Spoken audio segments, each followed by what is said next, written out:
Hello बच्चों, welcome to बिंदास study. तो बच्चों, आज के हम क्लास में पढ़ेंगे डेनिस के बारे में, डेनमार्क के जो निवासी थे उनके बारे में, और फ्रांसीसियों के बारे में कि कैसे वो लोग भारत आए थे और किस लिए आए थे। तो पिछले क्लास में हम लोग पढ़े थे कि पुर्तगाली जो थे वो कहाँ के थे, पुर्तगाली, और वो कहाँ उनका प्रथम फैक्ट्री था और कहाँ उनका मुख्यालय था। तो आपको पता होगा कि पिछले क्लास में हम लोग पुर्तगाली का प्रथम फैक्ट्री जो था वो कोचीन था और उनका मुख्यालय गोवा था। और हम सेकंड में ऑप्शन हम लोग पढ़े थे डच के बारे में। तो डच का मुख्यालय मसूलीपट्टनम था और उनका मुख्यालय पुलिकट था। तीसरा पॉइंट में हम लोग पढ़े थे ब्रिटिश के बारे में। तो ब्रिटिश का जो मुख्यालय था वो कोलकाता था और उनका प्रथम फैक्ट्री सूरत था।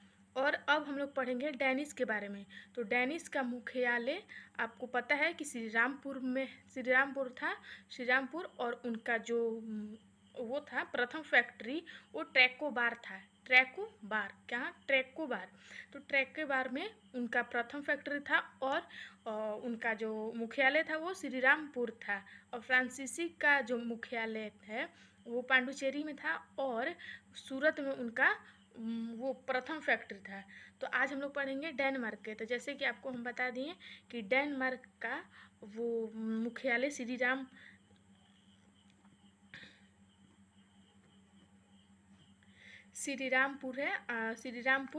डेनमार्क का। और इनका जो वो मुख्यालय है, इनका मुख्यालय श्रीरामपुर है।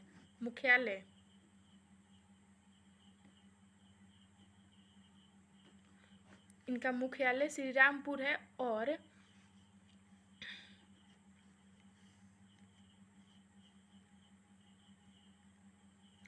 प्रथम फैक्ट्री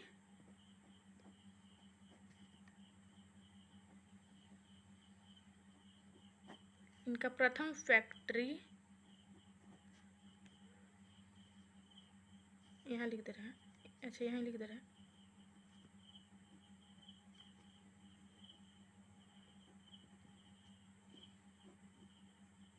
तो इनका प्रथम फैक्ट्री ट्रैकोबार है। ट्रैकोबार किसका?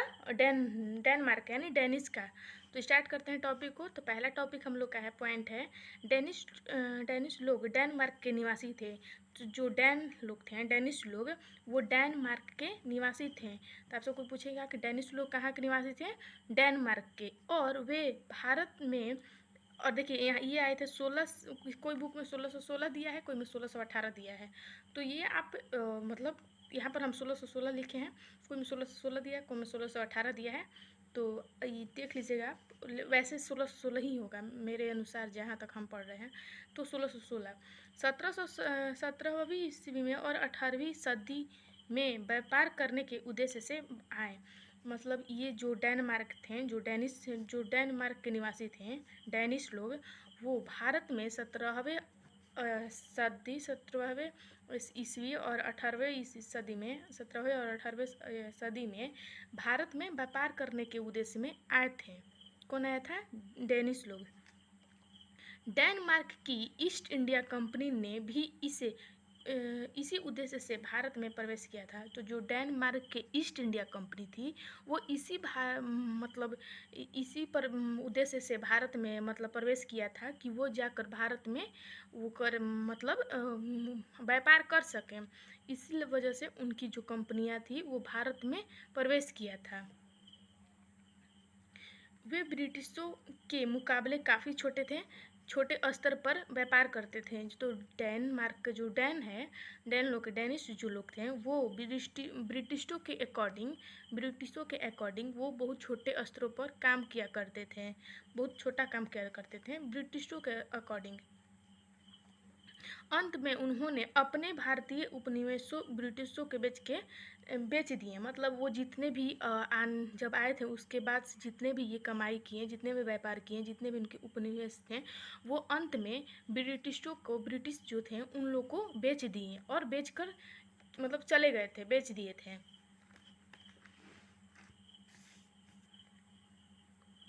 देखिए, आप लोगों को लग रहा होगा कि मैम मिस जो मैम मिस दीदी जो भी बोलना बोलिएगा। मतलब आप लोग को लग रहा होगा कि दीदी आप मतलब कहीं नोट्स बना कर रखी हैं और वो खुद से मतलब नहीं बनाती हैं, वो कहीं से लिख कर और ला कर हम लोग को पढ़ाती हैं। बिल्कुल है नहीं है। देखिए यहाँ पर हम आज का नोट्स हम बनाए हैं 3/9/2024, ये आज का मेरा नोट्स है। हम कहीं से देखिए, और ये कॉपी भी अलग है। हम अलग अलग मतलब कॉपी भी, ऐसा नहीं है कि एक ही कॉपी पर सब, ऐसे नोट्स मेरा बना रहता है तो अलग अलग कॉपी पर रहते हैं, सॉरी एक कॉपी पर रहता है, अलग अलग कॉपी पर नहीं रहता है। मेरा सब अलग अलग पर लिखा रहता है। तो मेरे को जो पढ़ाना रहता है, जो भी कॉपी मिल जाता है उस पर हम लिख देते हैं। ऐसा नहीं है कि एक ही कॉपी पर। और मतलब अब ऐसा थोड़ी है कि इंसान इतना याद ही है कि बुक पढ़ रहे हैं उसके अकॉर्डिंग हम उससे जो मतलब बुक पढ़ रहे हैं, जो उसका टॉपिक है बुक का, उसके अकॉर्डिंग हम छोटा छोटा पॉइंट बनाते हैं ताकि आप लोग को इस पॉइंट से हेल्प मिल सके। तो ये रोज़ हम बनाते हैं, एक ही दिन नहीं कि एक ही दिन कभी बना दिए थे और आप लोग को पढ़ा रहे, नहीं, ये रोज़ हम बनाते हैं, रोज़ लिख कर लाते हैं और रोज़ पढ़ाते हैं। हम लिखते इसलिए यहीं पर नहीं है क्योंकि मोबाइल हम एक हाथ से पकड़े रहते हैं और एक हाथ से हम आप लोग को वीडियो बनाकर आपको पढ़ाते हैं। इसलिए मेरा कारण है कि हम यहाँ पर नहीं लिखते हैं और नोट्स हम पहले से ही बना कर ले आते हैं। देखिए ये क्वेश्चन है जो हम लास्ट में पूछेंगे, आप बताएंगे आप लोग से। और देखिए यहाँ पे जो पेज है ये ख़त्म हो गया, यहाँ तक हम क्वेश्चन लिखे हैं, यहाँ तक। इसके आगे हमको अगर मतलब नोट बना पढ़ाएंगे, इसके आगे हम जब पढ़ाएंगे तो खुद से फिर इस पेज को भर के और फिर इस पेज को लिख के लाएंगे, तब आपको पढ़ाएंगे। पहले से नहीं भरा हुआ है, देख सकते हैं आप लोग। देखिए आप लोग देख सकते हैं कि इसके आगे हम कुछ लिखे नहीं हैं, तो यहाँ तक हम पढ़ा देंगे। इसके नेक्स्ट अगर टॉपिक जो हम पढ़ाएंगे तो खुद से फिर पॉइंट बनाएंगे, फिर लिख कर लाएंगे, छट छट कर लिख कर लाते हैं और खुद से नोट्स को कवर करते हैं। जो आप कुछ अपने दिमाग से लिखते हैं और कुछ बुक जब हम पढ़ते हैं, जो पैराग्राफ पढ़ते हैं, उससे अकॉर्डिंग हम अपने दिमाग से वो चीज़ों को लिख कर और ले आते हैं। तो आप लोग ऐसा मत सोचिएगा कि दीदी जो है बिना मेहनत किए हुए पहले का कॉपी नोट्स बनाई हुई हैं उसी से पढ़ा रही हैं, नहीं। आप लोग को पढ़ाने के लिए हम खुद भी बहुत मेहनत करते हैं। ऐसा नहीं है कि हम हर चीज़ सबको, हम मेरे को ऐसा नहीं कि हम पढ़ा रहे हैं तो मेरे को हर चीज़ याद ही है, नहीं। हम खुद से जब पढ़ते हैं फिर उसके बाद ही पढ़ाते हैं, क्योंकि मैं भी बहुत ज़्यादा मतलब ये नहीं हूँ, मैं BCA ही कर रही हूँ, वो भी 3rd सेमेस्टर में। तो मेरा भी बहुत मतलब ये नहीं है कि हम बहुत ज़्यादा मेरा उम्र है या फिर मतलब बहुत ज़्यादा एक्सपीरियंस है। हम यूट्यूब पर पढ़ा रहे इसलिए कि मेरे को थोड़ा एक्सपीरियंस भी हो जाएगा पढ़ाने के लिए और मेरे को पढ़ाना अच्छा लगता है। हम लोग के यहाँ जहाँ हम रहते हैं वहाँ पे मतलब लड़कियाँ को कोई भेजता ही नहीं है किसी के घर पढ़ाने के लिए, बच्चों को या फिर कोई कोचिंग में पढ़ाने के लिए, नहीं। इसलिए हम सोचें कि कॉपी पर पढ़ा कर यूट्यूब पर अपलोड करेंगे। तो इसलिए मैं ये काम कर रही हूँ, क्योंकि मेरे को कुछ करना अच्छा लगता है कि बैठने से मतलब लाइफ में कुछ अच्छा किया जाए। इसलिए सोचें कि पढ़ा भी देंगे और किसी मतलब कोई किसी का हेल्प भी हो जाएगा कि हर तरह से उन लोग का फ्री कॉस्ट में ही, फ्री पैसे में ही उन लोग का भी नॉलेज भी हो जाएगा। और पढ़ाना सबसे अच्छा काम है मतलब हर लाइफ में। तो इसलिए हम पढ़ाने के लिए मतलब यूट्यूब अब बनाए हैं, ना कि मेरा मतलब ये है कि हम पैसा कमाएं, ऐसा ना, कुछ नहीं। आप लोग नहीं भी ये करेंगे, देख लेंगे, वही मेरे लिए काफ़ी है। हमको पैसा का कोई ये नहीं रहता है, बस मेरे को पढ़ाना अच्छा लगता है, इसलिए हम अपने शौक़ से पढ़ा रहे हैं। तो वो चीज़ हम मेहनत कर रहे हैं, पढ़ा रहे हैं आप लोग के लिए। तो आप लोग को भी बनता है कि हाँ दीदी पढ़ा रही हैं, डाल रही हैं, तो हम भी पढ़ें, ध्यान दें। पढ़ाई बहुत ज़रूरी होता है। क्यों हम अभी से ही पढ़ा रहे हैं? क्योंकि ऐसा नहीं है कि हम पहले मतलब बहुत ज़्यादा खुद पढ़ते थे, नहीं। मेरे को भी बाद में ही ये रियलाइज़ हुआ कि पढ़ाई लाइफ के लिए बहुत ज़्यादा इम्पोर्टेंट है। तो इसलिए हम आपको पढ़ा रहे हैं। तो आप भी बिना टाइम ये किए हुए टाइम इधर उधर ना ज़्यादा कीजिए और पढ़ाई पर ध्यान दीजिए।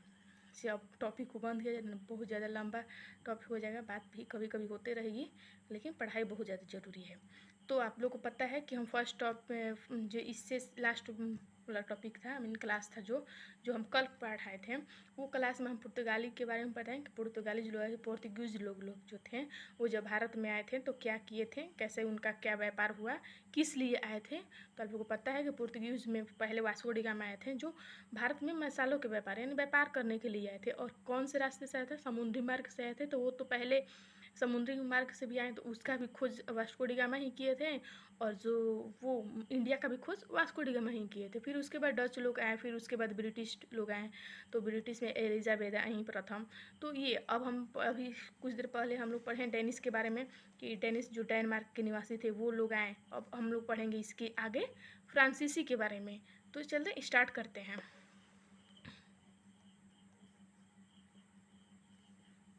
तो हम टॉपिक है फ्रांसीसी ईस्ट इंडिया कंपनी।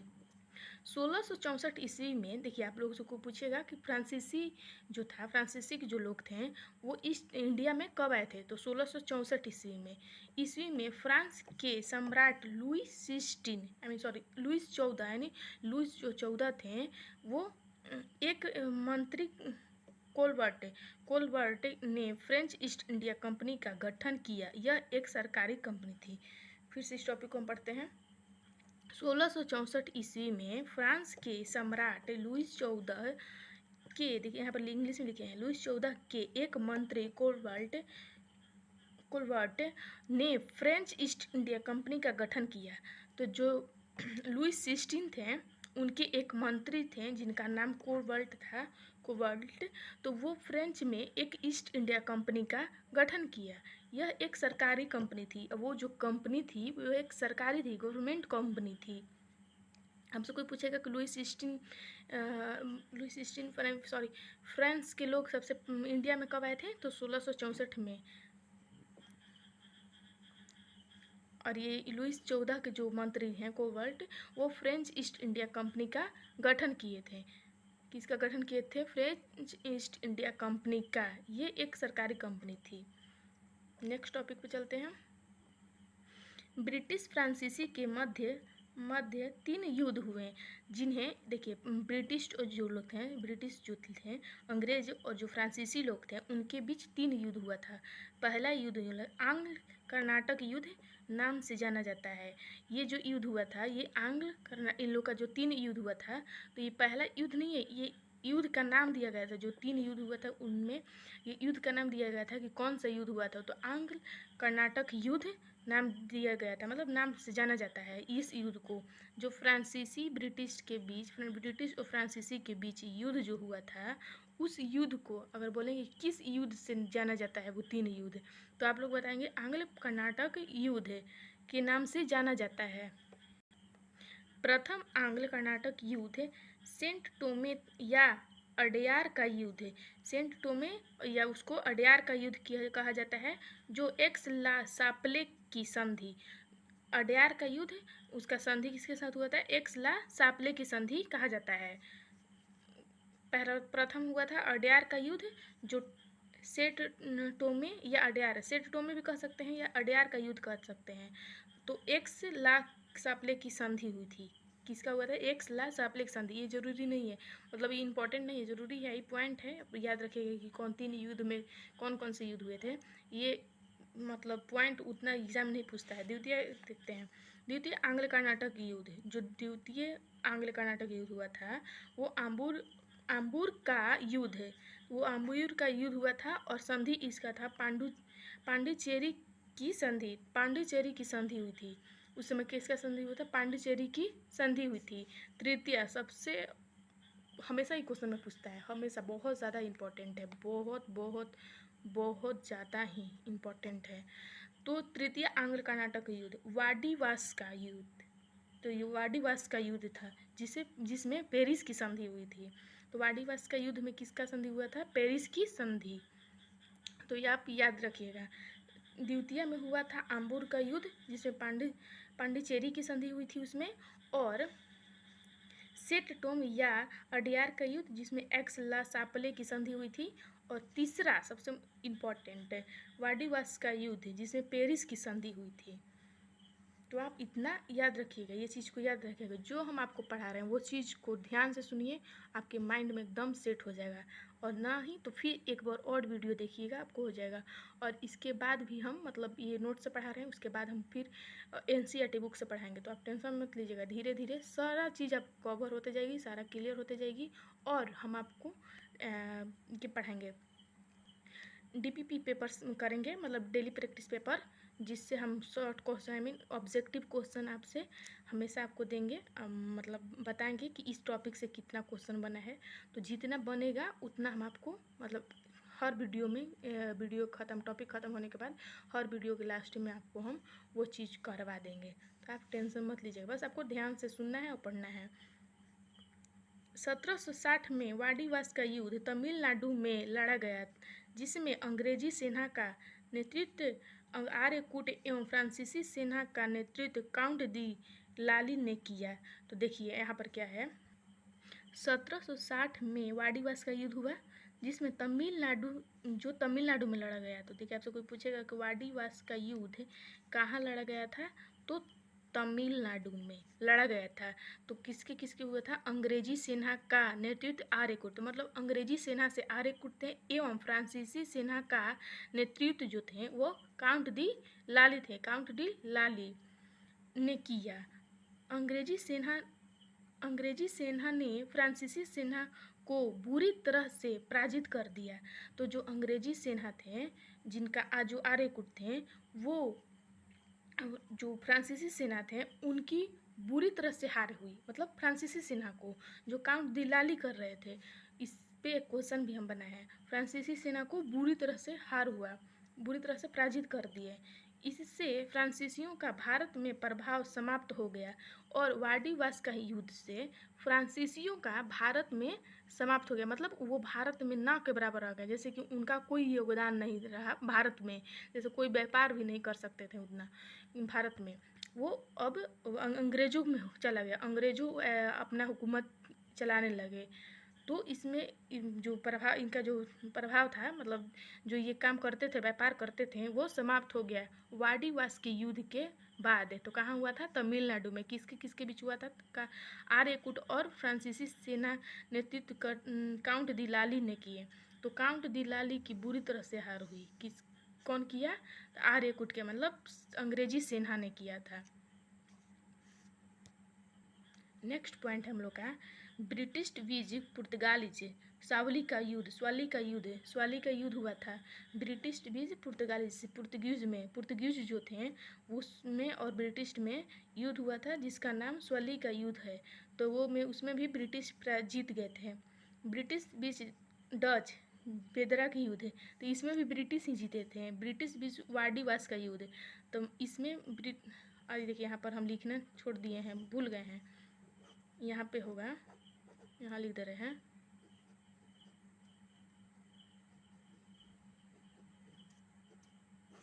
फ्रांसीसी तो ब्रिटिश बीच फ्रांसीसी वाडीवास के युद्ध, जिसमें फ्रांसीसी की हार हुई थी। और इनका जो ये भारत पर जो प्रभाव था, जो ये लोग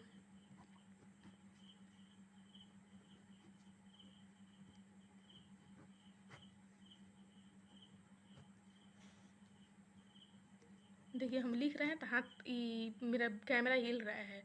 तो भारत का पर प्रभाव इन लोग का जो था, व्यापार करने का, जो भारत में आए थे व्यापार करने के लिए, इनका जो प्रभाव था भारत पे, वो ख़त्म हो गया। किसी युद्ध के बाद, वाडीवास का युद्ध के बाद। तो देखिए कुछ क्वेश्चन है, तो हम इस क्वेश्चन को करेंगे। और आप कोई भी टॉपिक का टेंशन मत लीजिएगा, हर टॉपिक आपका क्लियर होगा, हर टॉपिक आपको समझ में आएगी। और जो टॉपिक आपको समझ में नहीं आएगा, कमेंट बॉक्स में लिख कर कमेंट कीजिएगा, हम उसका रिप्लाई देंगे और फिर से उस पर एक वीडियो बना देंगे, जिससे आपको वो चीज़ पूरी तरह से क्लियर हो जाए। और मेरा वीडियो को अपने दोस्तों में सबके साथ शेयर कीजिएगा, ताकि उनको भी इस चीज़ को लेकर हर तरह से कि हाँ नॉलेज मिले, उनको भी इस चीज़ का जानकारी हो, उन तक भी नॉलेज पहुँचे। तो आप बस वीडियो को लाइक कीजिएगा, वीडियो को शेयर कीजिएगा, सब्सक्राइब कर दीजिएगा। बस आपको इतना ही करना है, बाकी सब हम कर लेंगे। और हाँ, जो आपको मतलब प्रॉब्लम होगी, चाहे जिस क्वेश्चन में, जिस टॉपिक पे, जिस पॉइंट पे, ये एनसीईआरटी बुक में, तो हम एनसीईआरटी फिर से भी पढ़ा देंगे। मेरे को कोई दिक्कत नहीं है, बस आपको क्या करना है, पढ़ना है और अच्छा से समझना है, और बस वीडियो को लाइक, शेयर एंड सब्सक्राइब कर देना है। तो स्टार्ट करते हैं क्वेश्चन। निम्नलिखित में से कौन सा एक नीले पानी का नीति से जुड़ा है। तो देखिए ये ऑप्शन दिया गया है, ये ऑप्शन आप देख रहे हैं। तो ये जो नीले पानी का नीति है, वो किस जो ब्रिटिश लोग जो आए थे, ब्रिटिश नहीं, या पुर्तगीज जो थे, वो आए थे। और उनमें से एक जो पुरुष थे, जो पर्सन थे, व्यक्ति थे, वो एक नीले पानी का नीति का वो राजनीति या फिर कह सकते हैं, वो एक होता है ना कि इंसान वो बनाता है अभियान, जिसे इंसान उसको मतलब वो षड्यंत्र रचता है। तो उस तरह से एक नीले पानी का नीति मतलब बना था। तो इसमें एक होता है कि नेवी लोग जैसे कि पानी में जो रहते हैं उनके अकॉर्डिंग, तो नीले पानी का नीति जो था किसके द्वारा कौन बनाया था। तो फ्रांसिस्को डी अल्मेडा दूसरा ऑप्शन है अल्बुकर्क, तीसरा ऑप्शन है डुप्लेक्स और चौथा ऑप्शन है रॉबर्ट क्लाइव। तो इसका आंसर होगा पहला Francisco de Almeida. De Almeida ही जो थे वो नीले पानी का अभियान किए थे, और यही जो है यहाँ पर देखिए क्वेश्चन और बनेगा, पहला गवर्नर जो थे, पहले गवर्नर वो डी अल्मेडा ही बने थे। दूसरा क्वेश्चन है, किस मुगल सम्राट के समय में अंग्रेजी ईस्ट इंडिया कंपनी ने भारत में अपना पहला कारखाना स्थापित किया था? ऑप्शन है अकबर, जहांगीर, शाहजहां या औरंगजेब। तो जहांगीर के राज्य में, जहांगीर के समय जहांगीर के जब राज चल रहा था उस समय ईस्ट इंडिया कंपनी ने अपना कारखाना स्थापित किया था। तो याद रखिएगा जहांगीर के समय। तीसरा क्वेश्चन है, फ्रांसीसी ईस्ट इंडिया कंपनी का गठन के शासनकाल के दौरान किया गया था? मतलब किस शासन के दौरान? तो लुई 14 के दौरान किया गया था। चौथा क्वेश्चन है, उस फ्रांसीसी सेनापति का नाम बताइए जो 1760 में वाडीवास का युद्ध में पराजित हुआ था। अभी तुरंत जस्ट पीछे हम लोग पढ़े हैं कि 1760 में युद्ध हुआ था, फ्रांसीसी से लड़ाई हुआ था, और उस सेनापति का नाम काउंट डी लाली था, जो वाडी सेनापति के फ्रांसीसी का सेनापति था। तो उसके अनुसार हुआ था। तो ऑप्शन देख लेते हैं, ऑप्शन में वो ऑप्शन है कि नहीं। देखिए ऑप्शन ए में काउंट डी लैली, और दूसरा है ऑप्शन फ्रांसीसी मार्टिन, तीसरा ऑप्शन है डुप्लेक्स, और चौथा ऑप्शन है उपयुक्त में से कोई नहीं। तो हम आपको बताएं कि पहला आंसर इसका हो जाएगा काउंट डी लाली। तो हम आपको बताए थे कि काउंट डी लाली जो था बुरी तरह से वाडीवास के युद्ध में हारा था, किससे? ब्रिटिशों से। तो ब्रिटिशों के साथ कौन सेना था? आर्यकुट।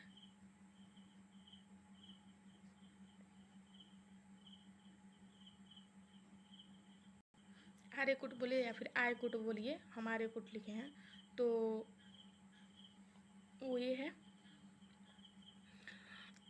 तो आज के लिए इतना ही हम लोग रखते हैं। और देखिए ऑब्जेक्टिव क्वेश्चन हम करवा दिए, और ऑब्जेक्टिव क्वेश्चन आपको करा दिए, जितना हम पढ़ाएं उसके अकॉर्डिंग जितना हो सका। और हाँ, एक जब हम बताएं आपको कि पहला गवर्नर जो थे वो पुर्तगीज में काउंट डी ये बने थे, डी अल्मेडा बने थे। तो सेकंड बने थे अल्बुकर्क बने थे सेकंड गवर्नर। तो इस चीज़ को मतलब आप दिमाग में रखिएगा। अगर जो चीज़ हम नहीं क्वेश्चन करवा रहे हैं, नहीं बना पाए क्वेश्चन, वो चीज़ आप टॉपिक पढ़ेंगे तो आपको क्लियर हो जाएगा। और जो टॉपिक पे क्वेश्चन नहीं हम बनाए हैं, आप हो सके तो आप कमेंट बॉक्स में रिप्लाई कर दीजिएगा, हम उस पर क्वेश्चन बना कर आप वो करवा देंगे, पढ़ा देंगे।